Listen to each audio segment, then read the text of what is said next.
Hello, everyone. I'm Charlie, and welcome back to another DraftKings DFS Slate breakdown. On our agenda this time, we've got this four-game Premier League slate. West Ham are the biggest favorites, despite it being a Man City slate, and that just shows you how bad these three relegation teams are, and just how you kind of just have to pick against them every single week. And this week we have Southampton, and they're playing West Ham. So West Ham biggest favorites there. And see, of course, still minus odds, though, of course, against Everton. Then this Palace Bournemouth game, pretty much a toss-up according to the bookmakers. And then Brentford's very slight favorites against Brighton. Let's look at goal score. Instead of goal scoring odds, I pulled up to score or give assist odds just because I think it helps us a little bit more for our DFS purposes. Like in cash, at least, like you're happy with the goal contribution, whether that be goal or an assist. Marmoush is negative favorites here in this Man City game. I think the highest odds in the slate is Jared Bowen. I think Evan Ferg, oh no, Bulkrug, I think was the highest anytime goal scoring odds player. But I will talk about projected lineups and stuff later, but that's just an interesting kind of thing. Like I never thought I'd ever see Fulkrug is like the most likely goal scorer on a slate. And then all these other games like Mateta and Mbuemo lead their way in their respective games. I'm going to take a look at those. Now let's get into projected lineups and set pieces though. For West Ham, it should be a James Ward-Prowse monopoly in this team. There is a small chance like Bowen or Scarles where maybe Paquetá take something, but I just don't think that'll be the case. They've been pretty effective with those Ward-Prowse set pieces. I don't think they'll really screw with that too much. And then for Southampton, it should be a Fernandez and Manning split in this lineup. Brentford and Brighton, Damsgaard and Mbuemo split, and then Brighton or Ayari and Estupinian, I want to say, in this team. There's no Matt O'Reilly, who's been playing the last couple, and he's been having priority for those set pieces. Minte could also end up taking something too, though, so they're kind of weird and not fun to play with. Palace and Bournemouth, Crystal Palace, it should be Eze and Wharton in this team. Will Hughes might start. He's kind of interchangeable for Wharton. It'll be a split with one of them with Eze, no matter what. I'll say both play. Then it gets a little murky. I guess it'd be Will Hughes, but a little less certainty there. And then for Bournemouth, it should be Lewis, Cook, and Kirkez probably in this team. Kirkez ended up having corners last game, which is why I had a really good day that showdown slate. Came like first and second in that big GPP, which is super fun. There's just so much edge in showdown and leaving salary on the table, which is what I did in those top two builds. So just always something to think about here. It's more of a thing in showdown than classic, I'd say. But that's just one way to get different in that format. And yeah, like I said, like Kirk has ended up taking this side of corners here, and Cook took this side. They're like an in-swing sweat set team. However, a couple guys I'd watch out for are David Brooks and Tavernier, both healthy, and they could end up starting. And if they would, I imagine they take sets off of Kirkez. Everton and Man City.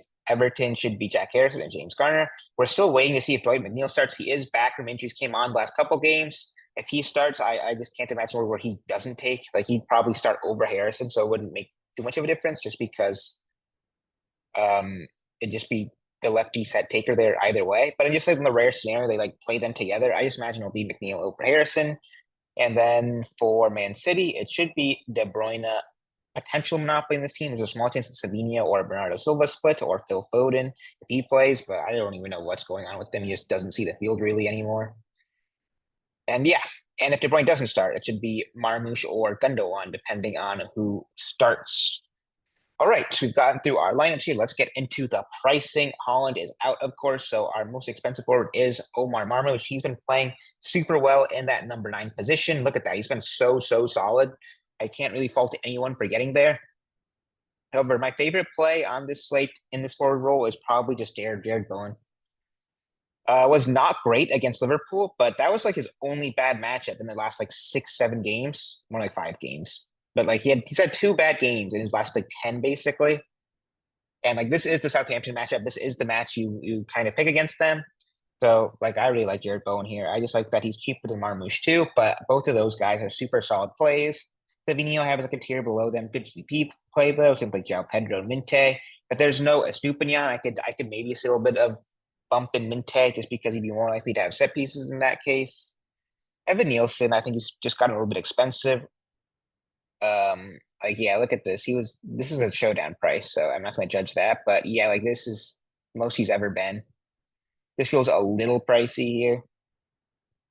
Then there's our Fulcrum play. Most likely goal scorer on the slate. What scares me about him is that he will get subbed for Evan Ferguson unless there's an injury there, which I don't think so. No, like they'll just split time. One will go 60, one will go 30, no matter who starts. And he's just expensive. Like he was this much one time, and he had negative points. If that's an indicator of my thoughts on him. Like I don't mind going for it in GPP. I just would rather go a Bowen or Marmouche for like the 1,500 price difference on a slate like this.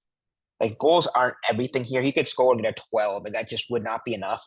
Frankly, when you got Bowen, who maybe gets stat and floor, plus if he gets a goal contribution, suddenly he's got 20 points. Same with Marmouche, like he's he's had like a good floor despite being a striker. Like he'll get key passes, a couple of crosses just from open play.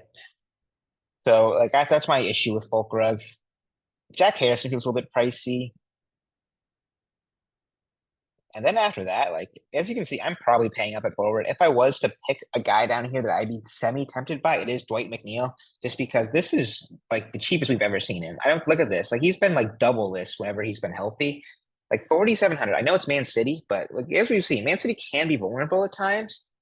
And this is just such a cheap price for Dwight McNeil. So I just go it for sure if he starts just out of needing value and just believing that he just should not be that cheap. And then same with Evan Ferguson. I like this more than Fulkrug just because I see them as kind of interchangeable, and he's just so much cheaper than Fulkrug. I like this is a lot more of a tempting play for me than Fulkrug, despite the goal scoring odds being slightly more skewed towards Fulkrug. I don't think it warrants like the 2.5K difference that they are in price.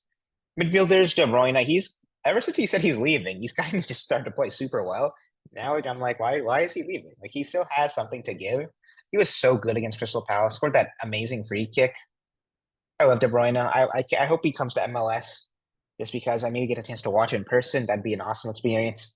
10,400 is a little bit pricey, but saying that, like I find it hard to not find a way or to not make myself find a way to get him into my cash bills and like way overweight in GPP. I think it's just been bad. I baited him this Newcastle game, which turned out to work really well because he just was bad, missed a penalty kick, played 55 minutes. Like he's just not had a floor, frankly, lately. And especially against these hard possession teams, like Crystal Palace are a team that'll sit back. They just don't get a ton of set pieces when they're on the back foot. And that's just not good for Eze at all because his floor has just been non-existent without set pieces pretty much. Like he's kind of like a goal contribution or bust guy at this point. And for 9,400 against another tough matchup in Bournemouth, I don't love that here. Like I'd rather get up to a De Bruyne. I'd rather go down to like an Embuemo maybe, just because he's just solid more often than not. And I guarantee you has better goal scoring odds. I'll look at it just to humor, but like I'm sure it's not gonna be close. Like there is as a plus 125, Embuemo plus 110. It actually is pretty close. I lied. But still, Embuemo's cheaper. I trust his floor more. I'd rather go to Embuemo than an essay for sure. Then we got some of these Bournemouth guys. We'll see if they play like a Tavernier. I don't mind. Damsgaard, it's 6,700. Doesn't feel like a bad play. Grealish if he starts. But there's a pretty decent mid-range range here. Like there's a bunch of good options. Then we got like these West Ham guys like Paquetá and Kudas. They both feel so underpriced here. And like I said, I am very happy just to pick against your Leicesters, your Southamptons, your Ipswiches every week, especially when they're being priced. The guys playing there are being priced this low. Like Kudas, just I find it hard to not see myself playing that. He's pretty solid for floor typically. Never seems that sustainable. Like it's a bunch of foul draws, which I always think are hard to predict and hard to count on. But he's finding a way most times, and he's safe for mints typically. Like this is a really tempting spot for Kudas here. Same with Paquetá, same thing. I think he'll probably be on pens too. So both those options are super solid. Like there's some really nice mid-range mids here. Mateus Fernandes at 5,200. I never mind. I always have a share of him. He was really bad against Aston Villa. So maybe not. But I just have a soft spot for him. David Brooks at 4,600. I never mind. Lewis Cook at 4,500. I think is always a solid option. He's just good for his 5 to 10. And you just take that for 4,500. He's just not likely to win you a GPP or anything, but it's just a solid, safe cash play. I'm happy with that. And then I think the biggest lock on the slate is James Ward-Prowse, 3,800. Like I said, we are picking against Southampton here, or I am at least in a lot of builds. And Monopoly's that piece taker at sub 4K. I'm all over this. Like I love this as a play. Give me all the James Ward-Prowse here. He's not been great, but he's not played Southampton. Like this last year was the last time he's had a really favorable matchup. He had 7 points. I think he was splitting with Cresswell then, so I don't judge him too harshly for only a 7 here, which you'd still not even complain that much about for 3,800. So yeah, I don't think there's any reason not to just go James Ward-Prowse here. That is your best value play on the slate. And then after that, I don't think there's really much need to go lower. Like Ward-Prowse is low, so I'd probably go in most builds, and then I'm happy going with your mid-range guys. I like some of these pay-ups too. Defenders, it is a weak defender slate. Kirkes is kind of probably the best option. He's just kind of pricey is the only thing. He's super solid though. So like if you want to get up there, I have no issue with it whatsoever. I don't really love Munoz or Chilwell. Munoz, he just doesn't have a great floor. He's kind of like a goal contribution fullback. He reminds me a little bit of like a João Cancelo, where you're not playing him for a floor. You're playing him to get up the field and get goal contributions, which I know he can do, but I never like counting on that sort of thing. Like he can definitely drop like a 5 or a 3 even. And it's just that just wouldn't do the job whatsoever. But it's kind of scary. Like he's a good GPP play, I'd say. But for cash, I just don't really like forking over that much cash for a guy who's a goal dependent defender.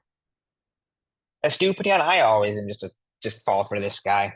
He was just meh against Leicester. I know that there's no Matt O'Reilly, but it's Leicester. You just expect better against these relegation teams. Brentford, I think, will sit back a decent amount. So if there's no Matt O'Reilly, he should have set pieces. I'll be tempted just to go back to him, just because D is not that great, but he's just been so weird. I just wish he had more of a solid open play floor instead of having to rely on sets a lot of the times. But like this is a good spot for sets. So sure, I don't mind it. Manning, I think, has been priced up too much for my liking. So far, if he started, I'd like. Cresswell has also been priced up a little bit. If he's at like left back or left wing back, I'd be tempted by. If he's like at center back, like a back 3, then he's a little bit pricey. Scarles, if he starts at left back, sure. I wouldn't like him as much as Cresswell just because probably less likely to take, or almost certainly less likely to have set pieces. But just another piece of West Ham exposure for cheap. Sure, I have no issue with that whatsoever. And then you're kind of looking at center back hunts here. Sugawara, I guess, is fine, 2,800. Adam Smith is just bad. I would not play him. I'd rather go center back than him, just because center backs at least have some ability to score off of a set piece, maybe. Adam Smith has none of that. He's just not good for DFS. This 7 is the best you're ever going to see for him. And that was extremely lucky. Usually he's more down to like that 1 to 3 point range. Goalkeeper, as always, it is an absolute crapshoot. I like this more than UCL goalkeepers just because I get so in my head with those, just because the aggregate plays into it so much and it affects kind of the game script a ton. Because even if your team is winning, I've ranted about this in probably my last Champions League video. Even if your team is winning, you still might not get good flow.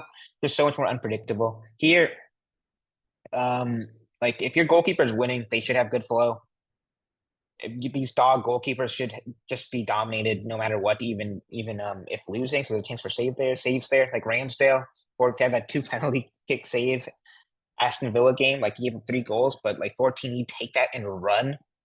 So yeah, I never have an issue with paying down. You can also pay up, like sure, no issue there either. Areola, maybe he's not a good example, but you take like a 10 for a clean sheet if you think they can do it, and who knows if they do. That's why there's so much variance in the position. So yeah, play who fits rest of your build, as I always say. In terms of a core,